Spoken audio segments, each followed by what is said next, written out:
Setelah 12 hari api berkobar, setelah ratusan rudal beterbangan, setelah Iran kehilangan para jenderalnya, dan Israel nyaris terseret ke perang besar, dunia akhirnya menyambut dua kata, gencatan senjata. Media menyambut dengan lega.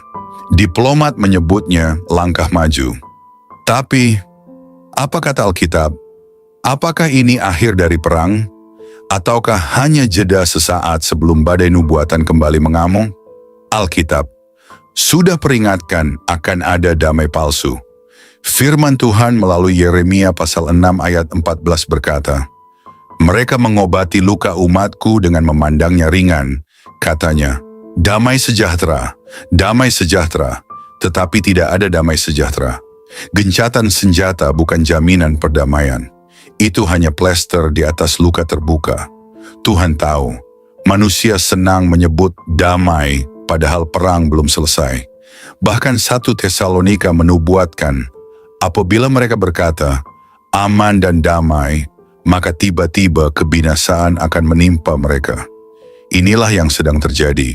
Iran belum bertobat, Israel belum aman, dan langit masih penuh bisikan. Akan ada perang lanjutan, Iran dan Israel. Panggung nubuat Yehezkiel 38. Dalam Yehezkiel 38, nama Persia disebut secara langsung. Orang Persia, Ethiopia, dan Put bersama-sama mereka. Semuanya dengan perisai dan ketopong. Persia adalah Iran hari ini. Nubuat ini menggambarkan serangan besar terhadap Israel. Artinya, Iran akan kembali dan perang belum berakhir. Gencatan senjata ini hanya bagian dari skenario nubuatan besar yang sedang berjalan. Ini seperti jeda dalam simfoni kehancuran, tapi klimaksnya belum tiba. Wahyu pasal 6 ayat 4 memberi gambaran ini. Dan majulah seekor kuda lain, seekor kuda merah padam, dan orang yang menungganginya dikaruniakan kuasa untuk mengambil damai sejahtera dari atas bumi, sehingga mereka saling membunuh, dan kepadanya dikaruniakan sebilah pedang yang besar. Jadi menurut Alkitab, akan ada lebih banyak perang. Damai akan diambil dari bumi, dan gencatan senjata bukan akhir, tapi jeda menuju konflik global yang lebih luas. Kenapa perang Iran dan Israel ini terjadi sekarang? Karena Tuhan sedang menyusun kembali peta dunia untuk menggenapi rencana kekalnya. Yesaya pasal 46 ayat 10 berkata, yang memberitahukan dari mulanya hal yang kemudian, dan dari zaman purbakala apa yang belum terlaksana, yang berkata, keputusanku akan sampai dan segala kehendakku akan kulaksanakan. Tuhan tahu kapan Iran menyerang, Tuhan tahu kapan Israel membalas, dan Dia tahu kapan semuanya akan berpuncak di lembah Harmagedon. Apakah Iran akan kembali menyerang? Menurut Alkitab, ya. Yehezkiel 38 dan 39 menggambarkan dengan jelas bahwa koalisi besar termasuk Iran akan menyerang Israel pada suatu waktu. Bahkan ketika Iran kalah hari ini, nubuatan memastikan mereka akan bangkit kembali. Bukan karena kekuatan sendiri, tapi karena Allah sedang membawa mereka kepada penghakiman besar. Yehezkiel pasal 38 ayat 4 berkata, Aku akan menarik engkau dengan mengenakan kelikir pada rahangmu dan membawa engkau keluar beserta seluruh tentaramu, yaitu pasukan berkuda, semuanya berpakaian lengkap, suatu kumpulan orang banyak dengan perisai besar dan kecil, dan semuanya berpedang di tangannya. Iran akan kembali, bukan karena mereka kuat, tapi karena Tuhan akan memakai mereka sebagai alat untuk menyatakan kuasanya. Lalu apa yang akan terjadi dengan Israel? Tuhan akan tetap melindungi Israel. Israel akan diserang. Israel akan menderita. Tapi Israel tidak akan dilenyapkan. Inilah waktunya untuk berjaga. Karena sementara dunia berkata semua aman, surga sedang bersiap membuka meterai selanjutnya. Ini bukan akhir. Ini adalah permulaan dari nubuatan besar. Akan ada serangan berikutnya. Akan ada konflik global. Akan ada penggenapan wahyu. Tetapi bagi mereka yang hidup dalam Yesus, kita tidak takut. Karena kita tidak menanti damai buatan manusia. Kita menanti Yesus Kristus, Raja Damai yang akan datang dari langit dalam kemuliaannya. Kesudahan segala sesuatu sudah dekat. Karena itu kuasailah dirimu dan berjaga-jagalah. 1 Petrus pasal 4 ayat 7.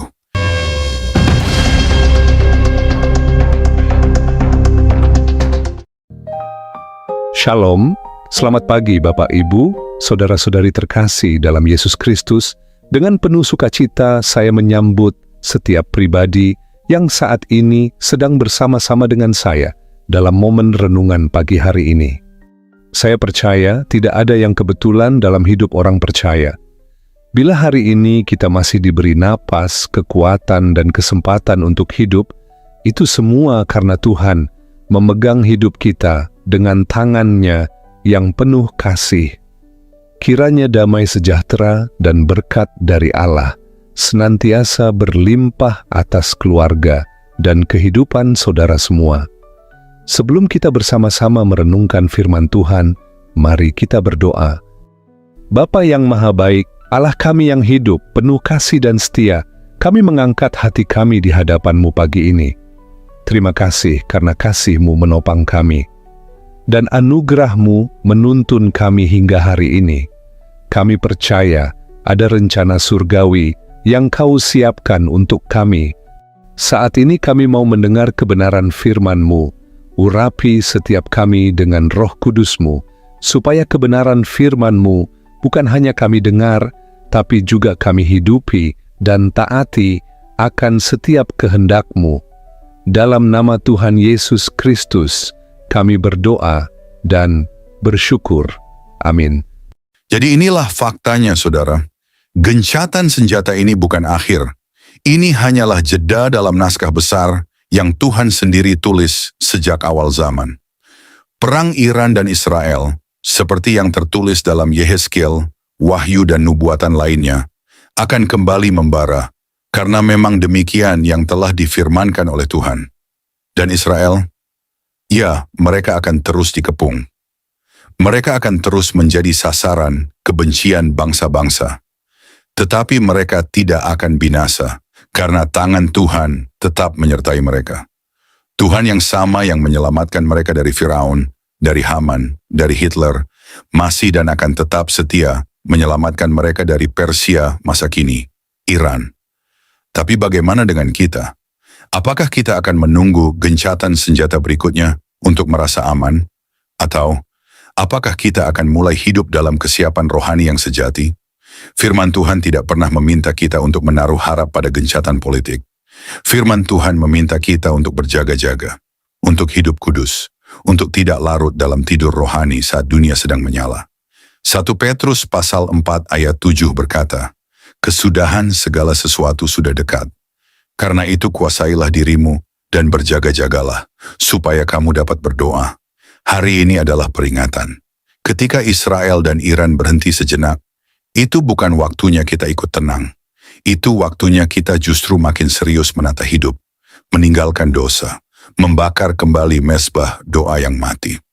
Merenungkan firman bukan sekadar membacanya, menanti Tuhan, bukan menanti berita dunia. Karena pada akhirnya, bukan siapa yang paling kuat secara militer yang menang, tetapi siapa yang hidup dalam kebenaran Tuhanlah yang akan bertahan. Mazmur pasal 91 ayat 7 berkata, "Walau 1000 orang rebah di sisimu dan 10.000 di sebelah kananmu, tetapi itu tidak akan menimpamu." Janji itu hanya berlaku bagi mereka yang tinggal di dalam naungan yang maha tinggi. Bukan bagi yang hanya tahu ayatnya, tapi hidupnya jauh dari kekudusan. Saudaraku, jika Tuhan hari ini memberi kita kesempatan untuk menyaksikan peristiwa-peristiwa nubuatan digenapi, itu artinya kita punya tanggung jawab untuk menanggapi, bukan hanya dengan emosi sesaat, tapi dengan pertobatan yang sungguh. Karena kedamaian sejati bukan datang dari hasil negosiasi antara musuh, tapi dari hati yang menyerah kepada Tuhan. Filipi pasal 4 ayat 7 berkata, "Damai sejahtera Allah yang melampaui segala akal akan memelihara hati dan pikiranmu dalam Kristus Yesus." Itu damai yang sejati. Itu damai yang tidak bisa dihancurkan oleh rudal atau senjata nuklir. Itu damai yang hanya bisa dimiliki oleh mereka yang hidup di dalam Kristus. Jadi, jika dunia hari ini memuji gencatan senjata, kita, umat Tuhan, harus memilih untuk tidak tertipu. Gencatan senjata bisa berhenti sewaktu-waktu. Perang bisa meledak kembali tanpa aba-aba. Tapi jika hati kita ada dalam Tuhan, maka tak ada badai yang bisa mencabut pengharapan kita. Karena kita menanti bukan hanya kemenangan Israel di dunia ini. Kita menanti Yesus, Sang Raja Damai, yang akan datang menunggangi awan, menghakimi musuh-musuhnya, dan memerintah dari Yerusalem baru. Maranatha, Tuhan Yesus segera datang. Dan saat Dia datang, biarlah Dia mendapati kita bukan sedang tertidur dalam kelengahan dunia, tetapi berjaga dalam doa, berdiri dalam iman, dan hidup dalam kebenaran. Tuhan memberkati.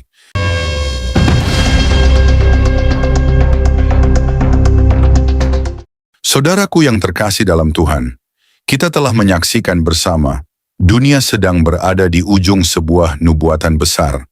Perang antara Iran dan Israel bukan sekadar konflik geopolitik. Itu adalah alarm rohani bagi kita semua, bahwa janji dan penghakiman Tuhan bukan dongeng kuno, tapi sedang digenapi satu persatu. Gencatan senjata ini bukanlah tanda bahwa badai telah usai.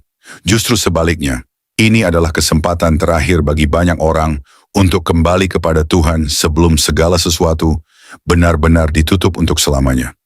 Karena hari-hari ini, bukan siapa yang punya senjata paling canggih yang menang, tapi siapa yang hidup dalam kebenaran Tuhan, itulah yang akan bertahan sampai akhir. Biarlah pagi ini menjadi titik balik bagi hidup kita.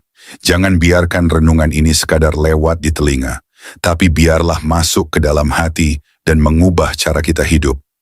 Bangkitlah dari kelelahan rohani, tinggalkan kompromi, dan kembalilah membangun mezbah doa pribadi yang telah lama runtuh. Sebab seperti yang tertulis dalam Ibrani pasal 10 ayat 37, sebab sedikit, sangat sedikit waktu lagi, dan Ia yang akan datang sudah akan datang, dan tidak akan menangguhkan kedatangannya.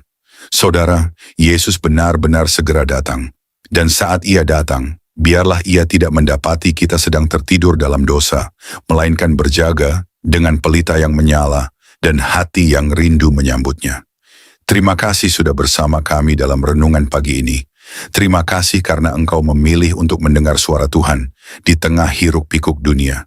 Kiranya setiap firman yang dibagikan hari ini menjadi bertinikan benih kekekalan dalam hidupmu. Dan jika renungan ini memberkati hatimu, jangan lupa untuk like, tuliskan komentar doamu, dan bagikan video ini agar lebih banyak orang terbangun dari tidur rohaninya dan diselamatkan sebelum semuanya terlambat. Jadilah terang, tetap berjaga, dan setialah sampai akhir. Maranatha, Tuhan Yesus segera datang.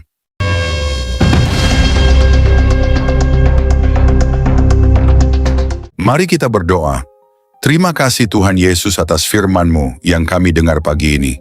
Firman yang menghidupkan, menguatkan, dan menuntun langkah kami dalam menghadapi hari yang baru. Kami bersyukur karena Engkau tidak pernah membiarkan kami berjalan tanpa arah. Engkau berbicara, Engkau menegur dengan kasih, dan Engkau meneguhkan kami lewat setiap ayat yang telah Engkau bukakan pagi ini. Terima kasih untuk hadirat-Mu yang begitu nyata. Bahkan dalam kesunyian pagi, kami merasakan bahwa Engkau dekat. Engkau menyentuh hati kami yang mungkin sedang letih, kecewa, atau kehilangan semangat. Engkau mengangkat wajah kami yang tertunduk dan memberi harapan bahwa kami tidak sendiri. Tuhan Yesus, kami tahu bahwa hari ini bukan sekadar rutinitas biasa. Hari ini adalah kesempatan baru, lembaran baru, dan anugerah yang Engkau percayakan kepada kami. Itulah sebabnya kami ingin memulai hari ini dengan berserah sepenuhnya kepadamu. Bukan hanya langkah kami, tetapi juga hati kami, pikiran kami, rencana kami, dan seluruh hidup kami. Ajari kami untuk tidak hanya mendengar firman-Mu lalu melupakannya, tapi tolong kami untuk menghidupi setiap kebenaran yang telah kami dengar. Berikan keberanian untuk taat, hati yang lembut untuk menerima teguran, dan kerinduan untuk makin dekat kepadamu hari demi hari. Jika hari ini kami harus menghadapi tekanan, berikan kami kekuatan untuk tetap berdiri teguh. Jika hari ini ada keputusan besar yang harus diambil, berikan kami hikmat dan kepekaan untuk mendengar suara-Mu. Dan jika hari ini kami harus menghadapi orang-orang yang sulit, Ajari kami untuk tetap mengasihi dengan kasih Kristus yang lembut dan sabar.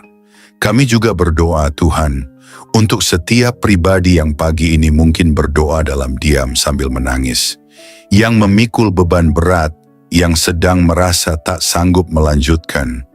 Tuhan jamahlah mereka, berikan pelukan kasih-Mu yang memulihkan, berikan penghiburan dari Roh Kudus yang menenangkan, bangkitkan kembali semangat hidup mereka, dan nyalakan kembali api iman yang mungkin mulai padam. Bagi yang sedang sakit, kami minta kesembuhan-Mu. Bagi yang sedang berduka, berikan kekuatan surgawi. Bagi yang sedang menantikan jawaban doa, Tuhan tolong bukakan jalan. Engkau tahu isi hati setiap anak-Mu. Tidak ada yang tersembunyi di hadapan-Mu. Dan kami percaya, Engkau tidak akan mengecewakan orang-orang yang berharap kepadamu. Tuhan Yesus, jagalah mulut kami agar tidak menyakiti. Jagalah pikiran kami agar tidak menyimpang. Jagalah hati kami agar tetap bersih di hadapan-Mu. Biarlah setiap langkah kami hari ini dipenuhi kasih dan kebenaran. Dan apapun yang kami kerjakan, biarlah semua itu mendatangkan kemuliaan bagi nama-Mu. Kami juga menyerahkan orang-orang yang kami kasihi ke dalam tangan-Mu. Lindungi keluarga kami, berkati pekerjaan mereka, kuatkan iman mereka, dan jadikan mereka saksi-Mu di tengah dunia ini. Teguhkan kami sebagai satu rumah tangga yang dibangun di atas dasar firman Tuhan. Kami berdoa juga untuk gereja-Mu, para pemimpin rohani, dan semua hamba-hamba Tuhan yang Kau panggil melayani. Berikan kekuatan baru bagi mereka, hikmat yang segar, dan hati yang terus melekat kepadamu. Bangkitkan gereja-Mu Tuhan, agar menjadi terang yang bersinar di tengah kegelapan zaman. Akhirnya Tuhan, kami ingin berjalan hari ini dengan langkah yang ringan. Bukan karena hari ini akan mudah, tapi karena kami tahu Engkau berjalan di depan kami. Engkau menyertai kami dengan kuasa-Mu. Engkau meneguhkan kami dengan kasih-Mu. Dan Engkau memberi damai yang melampaui segala akal. Terima kasih Tuhan Yesus atas firman-Mu yang menguatkan pagi ini. Kami akan melangkah dengan penuh harapan dan sukacita, karena kami tahu Tuhan yang kami sembah adalah setia, penuh kasih, dan tidak pernah meninggalkan kami. Kami serahkan seluruh hari ini ke dalam tangan-Mu yang perkasa. Dalam nama Tuhan Yesus Kristus, kami berdoa dan mengucap syukur. Amin.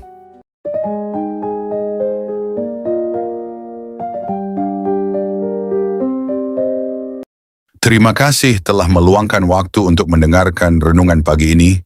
Di tengah hiruk pikuk dunia yang semakin bising, di tengah kecemasan yang tak henti menggedor pintu hati kita telah memilih untuk diam sejenak, untuk merenung, untuk mendengar suara Tuhan yang lembut, yang berbicara tidak lewat badai, tetapi lewat bisikan kasih yang menyejukkan jiwa. Biarlah setiap firman yang telah kita dengar hari ini menjadi pelita bagi kaki kita dan terang bagi jalan kita. Jangan hanya menjadi pendengar yang baik, tetapi jadilah pelaku firman, sebab hanya mereka yang melakukan kehendak Bapa yang akan bertahan ketika dunia digoncang. Hari ini, mungkin kita tidak tahu apa yang akan kita hadapi. Mungkin ada tantangan, mungkin ada air mata. Tetapi satu hal yang pasti, Tuhan tidak pernah berubah.